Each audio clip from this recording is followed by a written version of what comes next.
Welcome to Women's Voices. I'm Linda Lowen. Some of us do it for business, and some of us do it for pleasure, but few of us enjoy doing it alone. I'm talking about travel.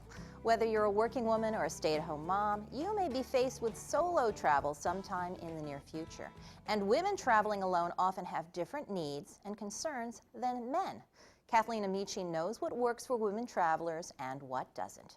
She's come by this knowledge as a business professional who's traveled for over 2 decades, and now she's authored a book, The Woman Road Warrior, A Woman's Guide to Business Travel.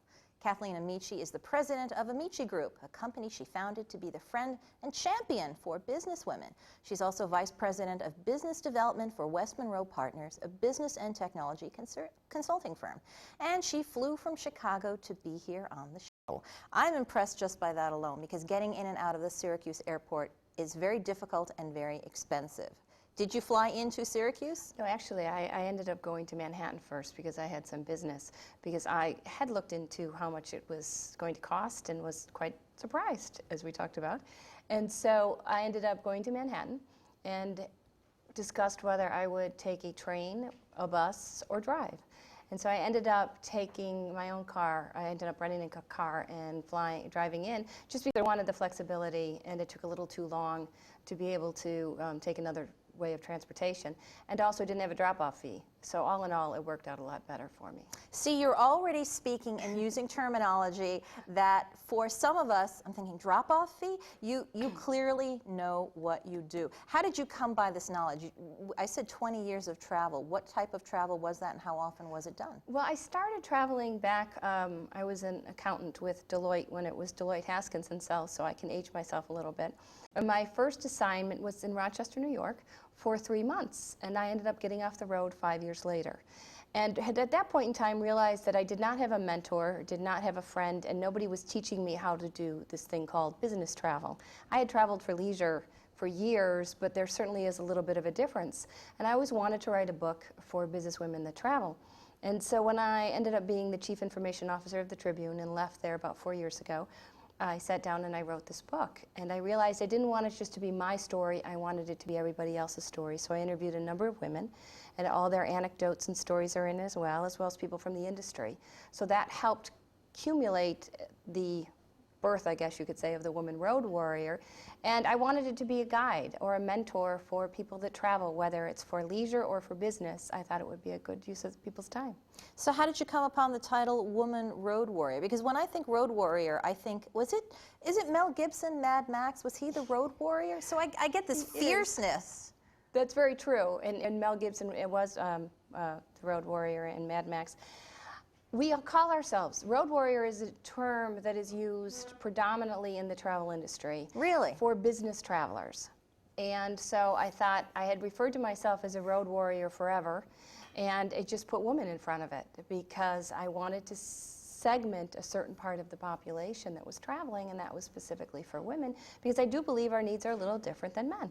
And I wanted to play off of those. I don't believe we're porcelain dolls by any stretch of the imagination. We don't typically ask for help, although if we did, we might get further along in getting our needs met and things of that nature. But I wanted to say, I don't know how a man travels. I don't know how he packs. I can't even begin to guess. So I just wanted to focus it on women.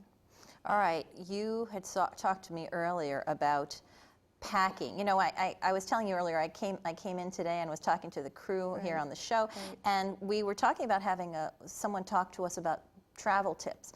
And one of the guys came forward and says, always pack less than you think you're going to need. And we both laughed, but everybody packs way, way more. It's a terrible habit, but you think to yourself, I don't want to be caught out. I don't want to be stuck without what I need. Not a good habit to get into? That is not a good habit to get into. There's always mixing and matching. I don't know about you, but when I started traveling, it was those bow ties and the 3-piece or the 2-piece, the pinstriped. So there wasn't a lot of ability to be creative.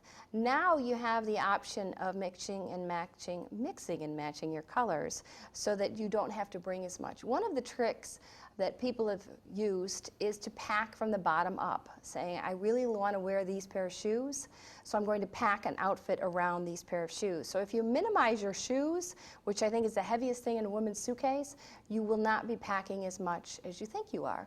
And then the other thing is to bring a scarf. A scarf will completely change an outfit, and if you're in the same city 2 or 3 different days, by putting a scarf on, you can wear that same outfit, not back-to-back days, and look as if you brought something completely different, and you look very fashionable and very trendy, as they say. All right, let's start with the shoes, because one of the things that I struggle with when I travel is I'd like to look, I don't want to use exactly the word professional, but I want to look good enough so that if I encounter problems, I don't look like a hobo or a homeless person. My casual attire at home, it looks like I've wandered in off the street and I just left my shopping cart somewhere. That's not helpful in an airport when you're looking for help.